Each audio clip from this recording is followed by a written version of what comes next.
নমস্কার বন্ধুরা, আজ একটু আলু কাবলি বানাবো আর আপনাদের সাথে সেটা শেয়ার করছি। দিচ্ছি সিদ্ধ করা আলু, আগে থেকে কেটে রেখেছিলাম।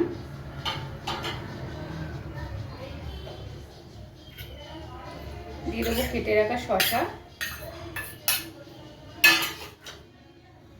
দেবো একটু গাজর কুচি, আপনারা নাও দিতে পারেন।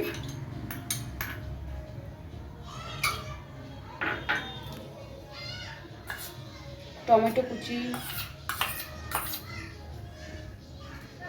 কুচিয়ে রাখা পেঁয়াজ, ভেজা ছোলা আগের দিন ভিজিয়ে রেখেছিলাম, অল্প একটু মটর, দিয়ে দেবো কাঁচা লঙ্কা কুচি 1 চামচ,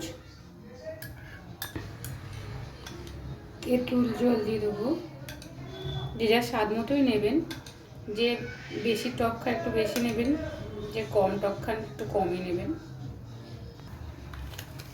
দিয়ে দেবো লবণ,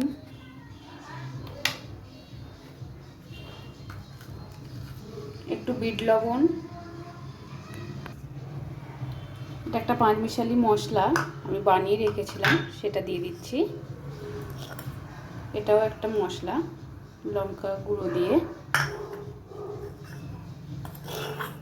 দেবো একটু চাট মশলা